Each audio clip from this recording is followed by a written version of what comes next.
Bueno, hoy continuamos entonces con nuestra serie que ha sido muy poderosa de Let There Be Light. Es una serie acerca de la luz del Señor Jesucristo. Y hoy entonces vamos a estar estudiando Let There Be Light en medio del dolor. Dolor. Humanamente y sanamente ninguno de nosotros escoge pasar por dolor. ¿Por qué? Porque duele, nos incomoda, nos hace sentir mal. El dolor duele, es una realidad. Nosotros no escogemos pasar por ahí. Pero tú y yo, ¿sabes qué sí podemos escoger? Aprender a verlo de una manera sabia. ¿Cómo puedo aprender a ver el dolor por el que paso o por el que he pasado o por el que estoy dispuesto a pasar en un futuro de una manera correcta? Obviamente a través de la luz del Señor Jesucristo. Y esto entonces implica algo que yo me he ejercitado en este tiempo a pensar, y hoy te lo quiero compartir acerca del dolor. Cuando tú piensas en la palabra dolor, nosotros automáticamente decimos no. Si alguien te dijera, mira, ve a ese lugar que allá vas a sentir dolor, ¿qué diríamos? No quiero ir. Pero cuando nosotros activamos nuestra mente y la ponemos a pensar de la manera correcta, empiezan a ocurrir efectos diferentes. Mira, la palabra dolor tiene que ver con 3 P's. Yo como buena maestra me gusta traer siempre algo estratégico y metodológico para que tú te lo aprendas. ¿Por qué no me dicen todos 3 P's? Bueno, la primera P es que Dios no provoca el dolor en tu vida.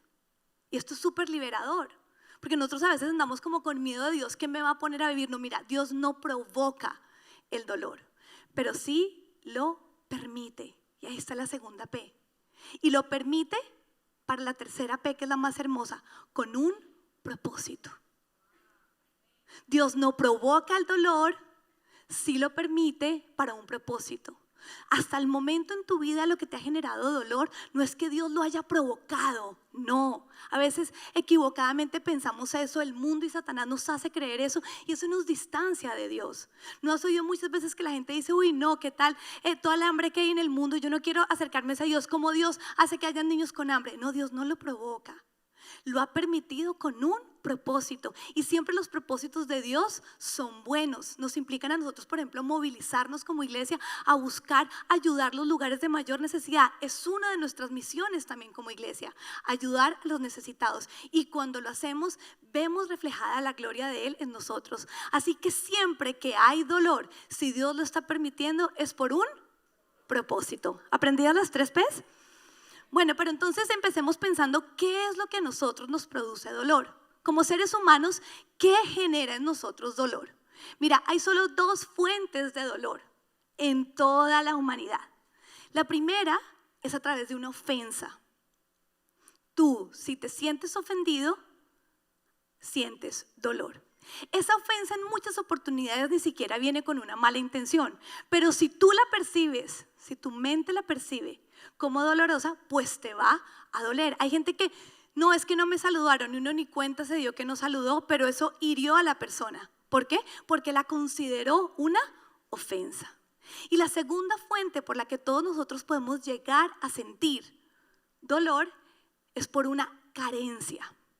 Cuando perdemos a alguien o algo, o cuando consideramos que deberíamos tener algo y no lo tenemos, eso nos duele. Esas son las 2 razones por las que la humanidad se enfrenta al dolor. Así que el dolor, mi querida iglesia, es inevitable. Porque tú y yo vamos a pasar por ofensas, porque estamos rodeados de personas y somos imperfectos, y con intención o sin intención vamos a fallarnos los unos a los otros. Y tú y yo vamos a pasar también por dolor, porque vamos a perder cosas o no siempre vamos a tener lo que creeríamos que deberíamos tener. Amén. Así que, como les digo, es inevitable. Entonces lo más sabio es que tú y yo aprendamos a manejarlo de la mejor manera. A continuación, esto es como un trabalengua, se los voy a poner a repetir porque si entendemos esto nos va a ayudar a manejar mejor el dolor. Nuestra mente es nuestra torre de control, y es una torre de control supremamente poderosa.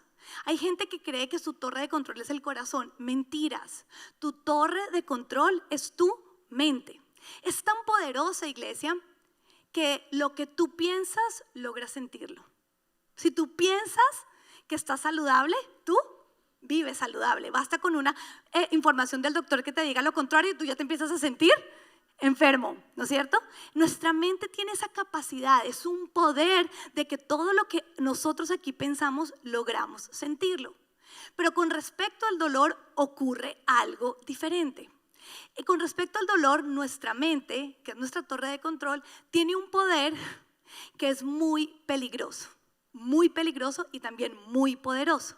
Nuestra mente apenas identifica el dolor, busca evadirlo a través de esas dos fuentes. O alguien me ofendió o tengo una carencia. La mente, en una manera de defensa, dice no lo quiero sentir. Sin embargo, esta defensa se convierte en una trampa. ¿Por qué en una trampa? Porque en vez de procesar el dolor, te lleva a ti a interiorizarlo. En la ciencia de la psiquis, la psicología, yo soy psicóloga de profesión, este poder con respecto al dolor es lo que nosotros llamamos los mecanismos de defensa. Todo ser humano nace en su caída con un mecanismo de defensa para evitar sentir eso que lo abruma y lo congoja. Lo increíble es que esta trampa y este mecanismo no nos hace bien. No nos hace bien. El propósito que yo tengo es enseñarte qué no te hace bien con el dolor y qué sí te hace muy bien con respecto al dolor. Ahora, vayamos a la cruz. La cruz, que es el plan de redención para nosotras, la humanidad, involucró dolor. Jesucristo tuvo que pasar por dolor, y dolor en las tres áreas de la vida: dolor físico, dolor emocional y dolor espiritual. Cuando él dice, Padre, ¿por qué me has abandonado? Imagínate el dolor espiritual que él en ese momento sintió al sentirse por primera vez separado del Padre. Ni se diga lo que él pudo haber sentido cuando sus manos y sus pies fueron traspasados, cada latigazo, su cabeza cuando fue coronada con una corona de espinas. Él sintió dolor en las tres áreas, pero ese dolor, iglesia, fue resuelto. ¿Por qué no decimos todos juntos resuelto? Y ese es el poder de la cruz, de lo que Dios hizo a través de Jesucristo en la cruz. Resolvió el dolor, pasando ¿cómo? Por dolor. Y es a través de la cruz que tú y yo hoy en día somos libres. ¿Libres para qué? ¿Para no sentir dolor? No, porque ya aprendimos que es inevitable. Tú y yo hoy en día a través de la cruz somos libres para manejar el dolor de la manera correcta. Y yo ahí esperaría que la iglesia de Jesús diga amén. Porque esta es una noticia supremamente alentadora y esperanzadora. Si no podemos evitar el dolor, a través de Jesús sí podemos procesarlo de la manera correcta. Así que quiero que miremos esta imagen. Aquí, a través de la luz y a través de las tinieblas o la oscuridad, vamos a presentar los dos posibles caminos por el cual cualquier persona que sienta dolor lleva a cabo el proceso de su dolencia. Quiero también entonces introducir en el tema del dolor, que cuando nosotros sentimos dolor nos sentimos frustrados, muchas veces nos sentimos airados, y el dolor trae en sí muchas de las emociones negativas que nosotros no queremos sentir. Ay, me encanta alguien allá que le está tomando una foto. Muy bien, eso debe ser como más que la foto en el celular, la foto en el corazón. Porque si tú hoy entiendes esto, tu vida va a ser completamente diferente. Amén. Bueno, entonces,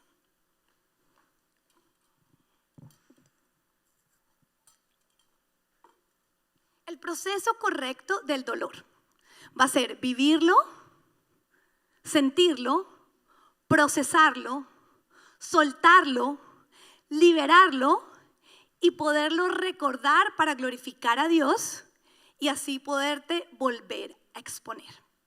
Hay una canción que venimos cantando últimamente acá en la iglesia que se llama Ruido y me encanta porque dice: voy a salir de mi cueva, ¿no es cierto? Voy a vivir otra vez. Porque cuando nosotros sentimos dolor pasamos por un momento de cueva. Además, mira lo precioso, Jesús después del dolor, ¿a dónde lo llevaron? A una cueva. ¿Pero él qué hizo?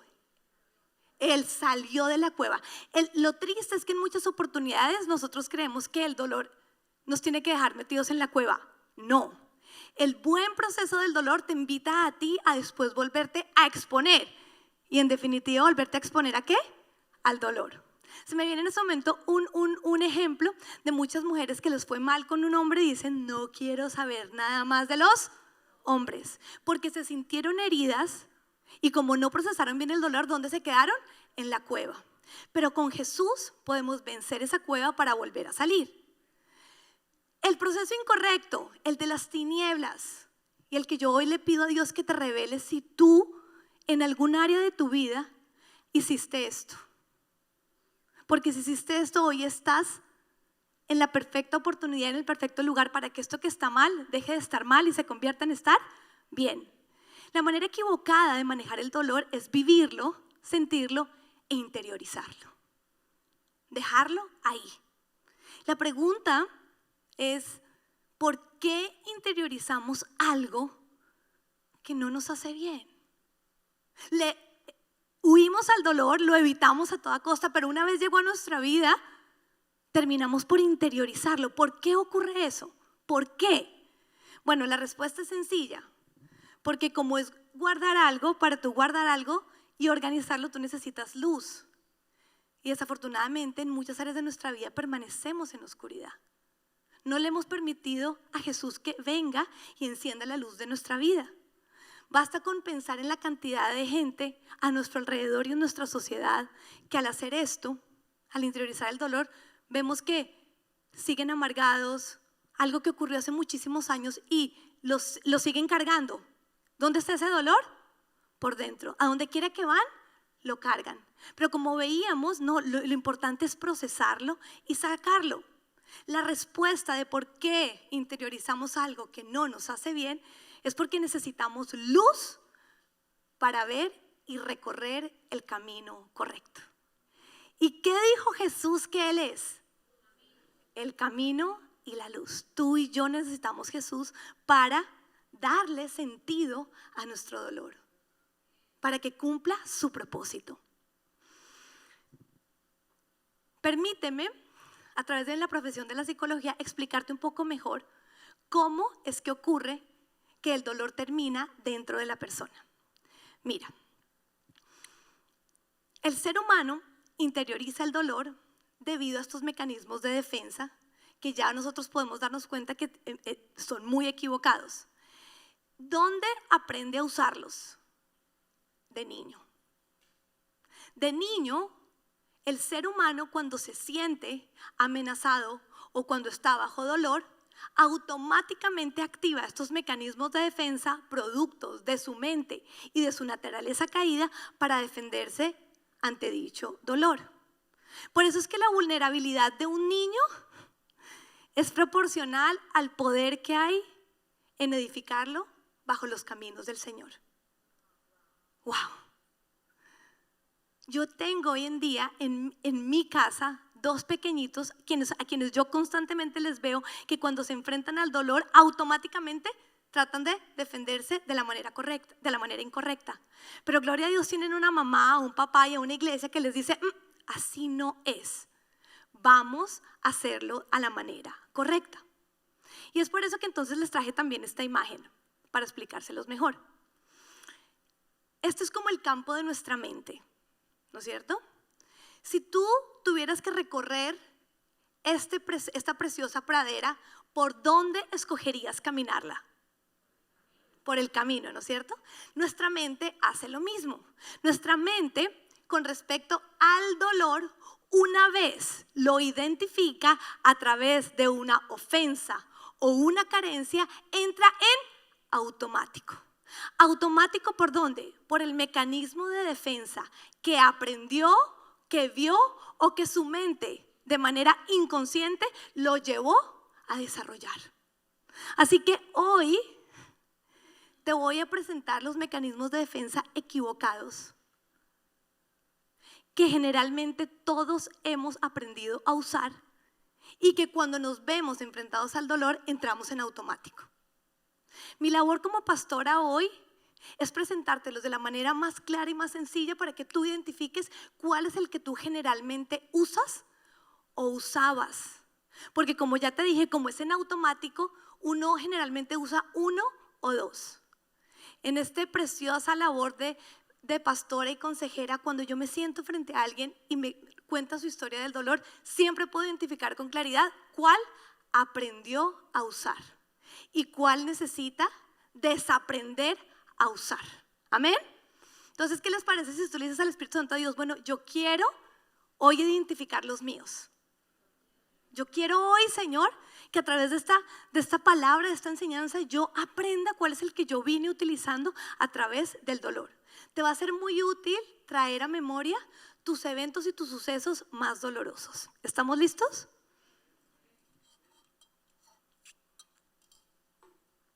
El primer mecanismo de defensa que es equivocado es culpar. Culpar a los demás, culparte a ti o a las circunstancias es una forma fácil de no asumir la propia responsabilidad de la situación, la ofensa o la carencia que te congoja. Muchas personas equivocadamente necesitan echarle la culpa a los demás para poderse sentir víctimas y también así justificar lo que les está ocurriendo. Esto no es algo que ocurre en nuestra sociedad actual. Esto ocurre a lo largo de la historia. Pensemos en Adán y Eva. Cuando fallaron, cuando entró el dolor a sus vidas, cuando entró la caída y la muerte, y el Señor vino y les preguntó qué era lo que estaba ocurriendo, ¿qué hicieron? Se culparon. Se culparon. No asumieron el dolor de la manera correcta, se culparon. Y uno a veces empieza a darse cuenta qué es lo que ocurre en la vida de las familias. Ante la situación dolorosa, el problema, lo que está afectando es ¿qué hiciste mal? ¿O de quién es la culpa? Y así no vamos a asumir el dolor de la manera correcta. El segundo, este es el más difícil que ustedes se identifiquen ver, se llama negación. ¿Por qué? Porque niegan que están sintiendo, es no reconocerlo, es evadirlo, es evadir ese dolor, es llevarlo lo más pronto al inconsciente para así no hablar de eso. Cuando alguien pasó por algo difícil, no quiero hablar de eso, negación. O sea, no lo quiero traer a mi presente ni a mi conciencia, prefiero guardarlo allá. Pero allá, ¿dónde está? En lo más íntimo de tu ser. Y tú no quieres andar cargando con dolor, tú quieres ser un agente de bendición. Así que negar las cosas no está bien. Cuando alguien no habla del tema, está en negación. Buscaba entonces, yo le decía, bueno, Señor, quiero justificar todos estos mecanismos de defensa con personajes bíblicos, porque en nuestras relaciones es muy fácil identificarlos, pero qué rico identificar también aquellos personajes a quienes admiramos y respetamos y que Dios utiliza para edificar nuestras vidas. Así que con respecto a la negación, pensé en Pedro. Claro, aparte de todo lo que le estaba ocurriendo a Pedro cuando su maestro estaba siendo crucificado, iba a ser crucificado y estaba siendo latigado. ¿Había dolor en el corazón de Pedro? Muchísimo. Así que cuando le preguntaron, ¿tú lo conoces? ¿El qué hizo? Lo negó. No fue capaz de enfrentarse. La negación. No, de eso no me hables, no quiero hablar del tema. No. Negación. Tercero, fantasías. Darle la orden a tu mente de pensar en cosas placenteras o carnales. Son como distracciones. Es el perfecto ejemplo de la persona que está mal económicamente, se siente congojada, por eso hay un dolor, hay una carencia, de pronto de un buen salario, de una estabilidad, de un presupuesto, pero tú la ves yéndose de compras. Es un mecanismo de defensa equivocado, es correr en la dirección contraria. Vemos también la joven que anhela casarse y de pronto tú la ves yendo a discotecas. Es como, estás haciendo lo contrario a lo que quieres, pero es que le duele tanto y lo maneja tan mal que busca es distraerse, fantasear. Su mente no asume lo que está viviendo, no lo procesa, sino se va en la dirección contraria. Y nuestra carne es buenísima, buenísima para darnos a nosotros ideas de cómo huir del dolor. El cuarto, bueno, este es también muy propio cuando nos sentimos muy adoloridos y es huir de la situación, querer abandonar, correr en dirección opuesta. ¿Quién fue un personaje bíblico que siempre huyó? Bueno, muchos. Bueno, gracias, Jonás lo hubiera puesto, pero yo traje a la mente de ustedes a Jacob. Jacob, siempre que había dolor, tenía que correr en la dirección incorrecta hasta que Dios le dice enfrenta. Y desde que él enfrentó y procesó el dolor de la manera correcta, logró estabilizarse y ser un hombre de bendición. Olvidé decirles qué personaje es el de las fantasías. ¿Lo quieren saber? Pensé en Judas. ¡Wow! Judas, en su caminar, parece que a Judas algo que lo congojaba mucho era la carencia de no tener lo que él creía que debía tener por ser un discípulo de Jesús.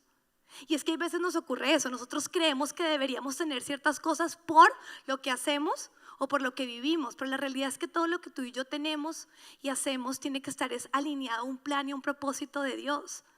Entonces Judas vivía aburridísimo, Judas vivía bajo el dolor. Entonces Judas, ¿qué termina haciendo? Fantasea con el dinero, y cuando le dan la oportunidad, cae. Dinero. Él iba atrás, una fantasía carnal, una distracción que no llena. El enojo. Nosotros los psicólogos además le ponemos el adjetivo que explica muy bien este mecanismo de defensa, que es enojo desplazado. Y enojo desplazado, este mecanismo es explotar contra el más vulnerable o indefenso. La esposa pelea con el esposo es grosero, ella ahí logra respirar, se contiene, se mantiene, y de pronto viene el niño, le pide un yogur y ella explota. Todo su dolor, ¿contra quién lo descargó? Contra el más indefenso y vulnerable.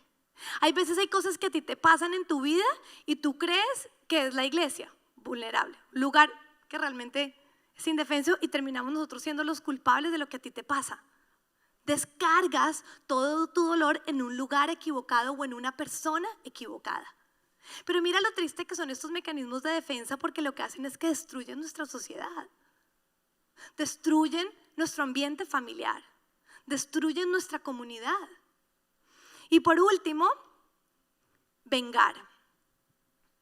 Este mecanismo de defensa trata de devolver el dolor a quien lo causó. Pero es totalmente equivocado y es totalmente inadecuado, porque si tú tratas de devolver el dolor, tú lo seguirás cargando. Pensé entonces ahí en David. David, justo en el momento de la historia de Abigail, las mujeres de Adórnate, pudimos entender la historia muy bien, porque cuando David se siente ofendido por Nabal, cuando le pide algo y Nabal no le responde, él dice: voy a ir, voy a vengar y voy a matar a todos los de esa casa. En ese momento aparece Abigail y ella entra en una posición hermosa a defender y hacer lo correcto y llevar a David a no terminar vengando. Pero nosotros no podemos pasarnos nuestra vida buscando quién fue el que nos ocasionó el dolor para tratárselo de devolver. Sin embargo, vemos que nuestra sociedad está llena de personas que buscan vengarse. Olvidé también decirles el enojo desplazado, ¿se los digo? Herodes se sintió supremamente adolorido y frustrado cuando se entera que viene el Mesías, que viene el rey. Y entonces, ¿qué hace? Como no lo encuentra, todo ese dolor lo pasa a los más vulnerables y manda matar a todos los varones menores. Cuando miramos los personajes bíblicos y nos damos cuenta de que ellos cayeron equivocadamente en estos mecanismos de defensa, nos damos cuenta que es una condición natural de nuestra mente. Pero cuando miramos la cruz nos llenamos de esperanza para poderla resolver. Así que hay dos pasajes poderosos cuando se trata de dolor y cuando se trata de defendernos de la manera correcta. El primero está en Romanos 12:2 y dice: no se amolden al mundo actual. Sé que este versículo lo estudiamos hace 8 días también. Sino sean transformados mediante la renovación de su mente, Así podrán comprobar cuál es la voluntad de Dios, buena, agradable y perfecta. En especial, en la enseñanza de hoy, quiero que nos quedemos en seamos transformados mediante la renovación de nuestra mente. Porque hasta ahora nos podemos dar cuenta que nuestra mente aprende a funcionar desde que somos pequeños de manera equivocada ante el dolor.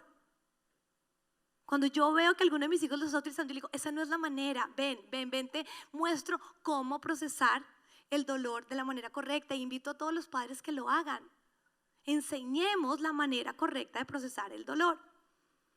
El segundo versículo para justificar que podemos procesar el dolor de la manera correcta está en 1 Corintios 2, versículo 16b, y dice: nosotros, por nuestra parte, tenemos la mente de Cristo.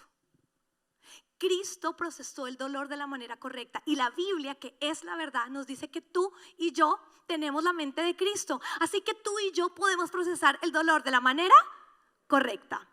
Entonces, ¿cómo hizo Jesús para procesar el dolor de la manera correcta?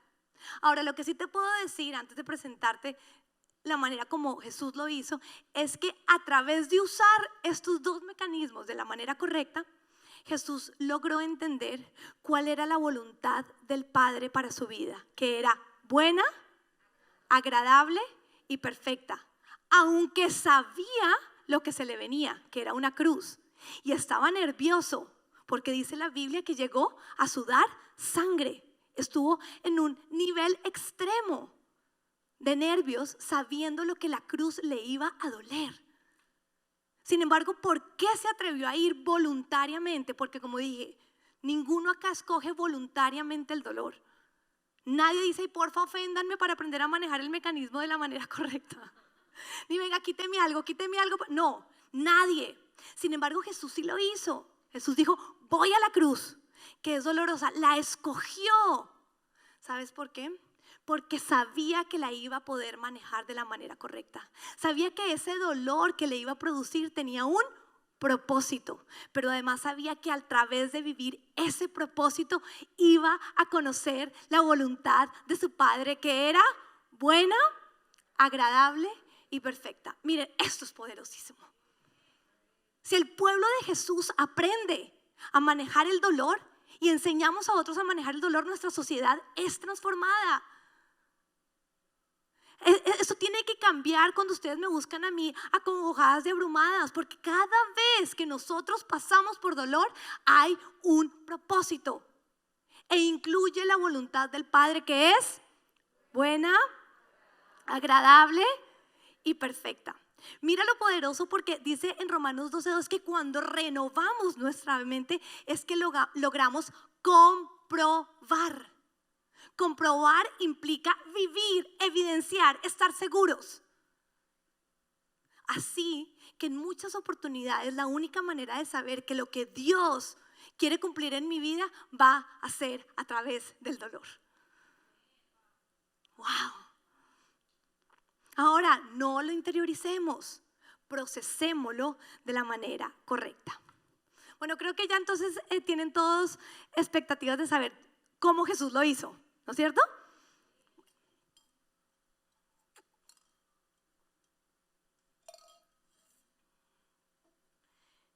¿Cuáles fueron los mecanismos de defensa correctos que utilizó Jesús para batallar en contra del dolor? El primero es el más poderoso, el perdón. El perdón. El perdón implica confrontación con el pecado. El dolor en tu mente caída, te lleva a ti a evadirlo. No.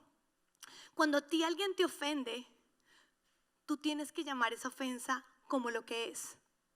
Esa persona te falló. Si alguien fue grosero contigo, si alguien te maltrató, eso se llama pecado. Necesitamos confrontar el pecado de la manera correcta. Cuando todo está bien, todo está bien. No. Si te dolió, hablémoslo. En muchas oportunidades esa confrontación nos va a llevar a nosotros a darnos cuenta que esa persona no tenía la intención de ofendernos. Eso ocurre mucho en los matrimonios. Porque si alguien que yo sepa que me ama en esta vida es mi esposo. Sin embargo, de él es el que más ofensas recibo a diario porque es el que más cerca tengo. Pero cuando yo tomo la decisión de creer que, ay no, yo no lo hice, mi amor, con esa intención, yo creo, sin embargo, yo confronté mi dolor. Y cuando lo confronto y él me dice, mira, no fue con esa intención, pero sin embargo, discúlpame, que eso es importantísimo que aprendamos a hacerlo. Aunque no lo hice con la intención, si ofendió a alguien, yo pido disculpas, pido perdón. Y cuando yo perdono, el dolor sale de mi vida. No confrontar las cosas, no confrontar lo que te duele es gravísimo. Necesitamos aprender a cumplir lo que dice Mateo 18, que dice, si tu hermano peca contra ti, ve. Claro que nos explica muy bien cómo ir, nos dice, ve a solas. Y dile, no es delante de los hijos, de toda la iglesia, el jefe delante de todo el equipo. No, mira, esto me molestó, esto me dolió. Lo consideré una ofensa. No, mira, en muchas oportunidades sí. Y lo puedo procesar y lo puedo sacar. Y el siguiente mecanismo de defensa correcto que utilizó Jesús para poder manejar su dolor en la cruz y que Él quiere que tú y yo aprendamos a manejar es la esperanza. La esperanza implica la fe y la seguridad de que Dios es bueno. ¿Cómo enfrentar una carencia que considero que necesito, que me está doliendo? A través de la esperanza. ¿Esperanza de qué? De que algo bueno viene de Dios. Cuando Jesús estaba ahí sostenido, estaba perdonándonos a todos, pero también estaba sostenido sobre la esperanza de que al hacerlo, tú y yo íbamos a poder vivir eternamente con Él. La esperanza es una acción poderosa de nuestro corazón que hace que el dolor se disipe, salga y nosotros podamos mantener la cordura y vivir una vida a full, una full life.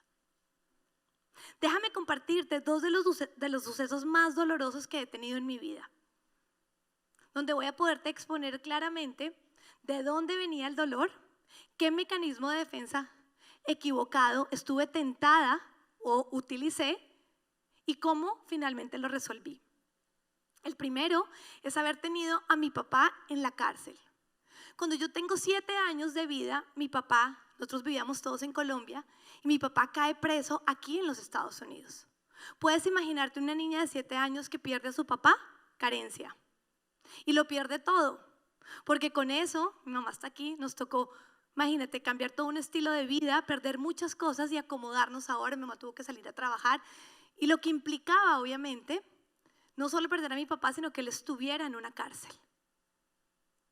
Obviamente, una niña de 7 años, ante semejante dolor, sin Jesucristo, yo utilicé el mecanismo de defensa de negarlo.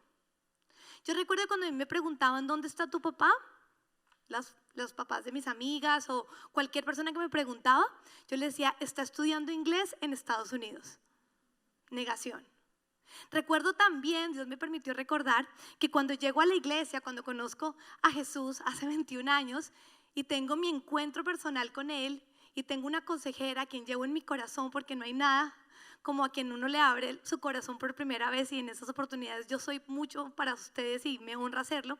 Pero recuerdo que cuando ella me habla de este suceso, ella me dice, bueno, ¿y tu papá? Entonces yo le cuento, no, cuando yo tenía 7 años, mi papá cayó en la cárcel. Y ella, no, pero a mí no me duele, no, yo aprendí a vivir así, no.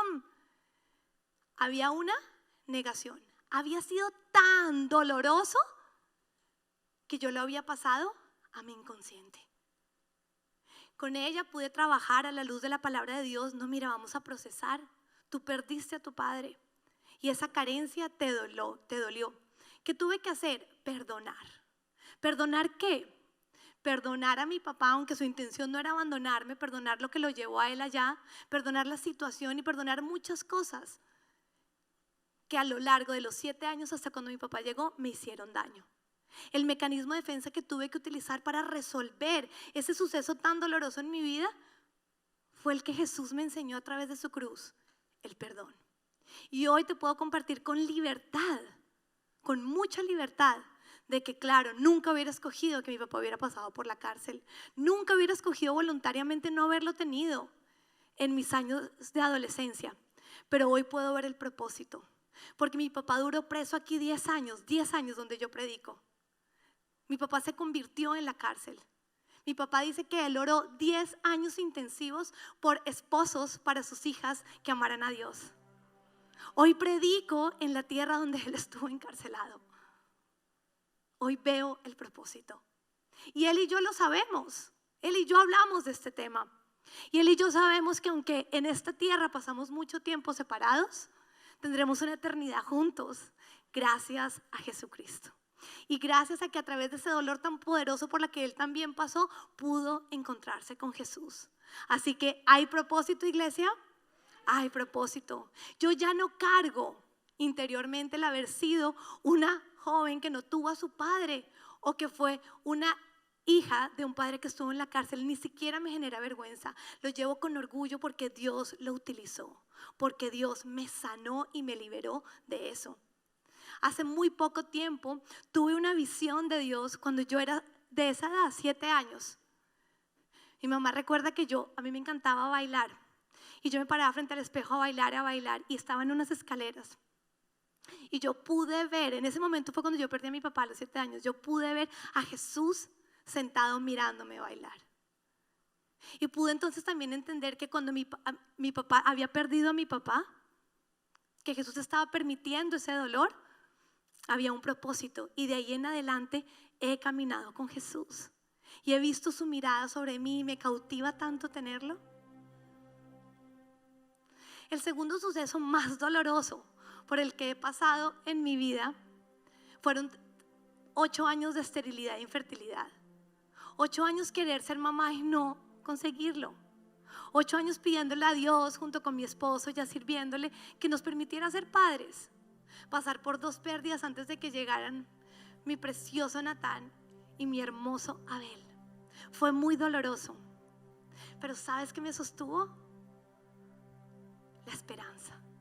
Tan es así que de ahí nació un ministerio hermosísimo que se llama Hope. Fue supremamente doloroso pasar por infertilidad. Y mira, ya estando ahí, ya estaba en Cristo. Y recuerdo un día en que le dije a mi esposo, perdóname. Él me dijo, perdóname de que una salida de una cita con el doctor de fertilidad. Y él me dijo, ¿pero por qué? ¿Por qué me estás pidiendo perdón? Y le dije, porque por mí no puedes tener hijos. Me estaba culpando. Mi mente ante tanto dolor estaba tratando de recorrer en automático el camino de la culpabilidad. Gloria a Dios, tengo un esposo que conoce a Cristo y me dijo, tú no tienes que culparte y no me tienes que pedir perdón de nada. No importa en qué cuerpo está la falla, lo importante es que tú y yo estamos pasando por esto juntos y lo vamos a afrontar juntos. Y déjame decirte que yo tengo un matrimonio muy saludable, pero estos 8 años de esterilidad nos unieron muchísimo a Pedro y a mí. Muchísimo. Gloria a Dios, a través de tanto dolor hubo unidad porque había esperanza. Esperanza de que algo bueno, hermoso Dios iba a hacer a través de todo esto. Hoy en día ya tienen nombre propio, Natán y Abel. Pero además de todo lo que Dios hizo en mi corazón a través de eso. Llevo 21 años ya de cristiana. Este año cumplí la mitad de mi vida más 3. El 3 es un número supremamente poderoso, significa completo. Yo ya llevo mitad de mi vida más 3 años en Cristo y he aprendido a manejar el dolor. Eso no quiere decir que yo no pase por dolor.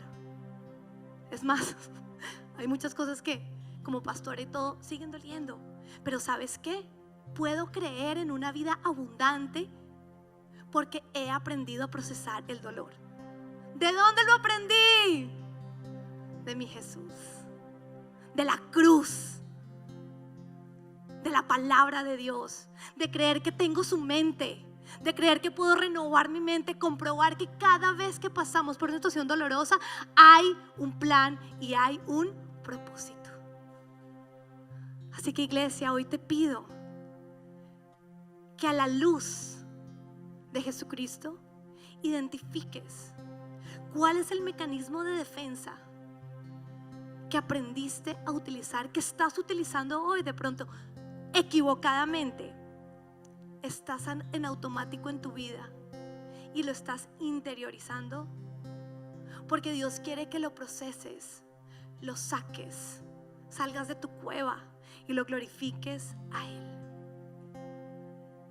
Reconocerlo hoy y deshacerte de Él a través de la renovación de tu mente y creyendo que cuando Cristo fue a la cruz te permite tener su mente en medio del dolor, te permitirá ver de una manera completamente diferente, pero sobre todo te permitirá sentirte de una manera diferente. Basta con pensar lo correcto para sentir lo correcto. Iglesia, el cuerpo de Jesús viviente, aprendamos a ver el dolor como Jesús lo vio. Una perfecta oportunidad para practicar el perdón y crecer en esperanza, y así estar construyendo un mejor futuro. Esto fue Be Light en medio del dolor.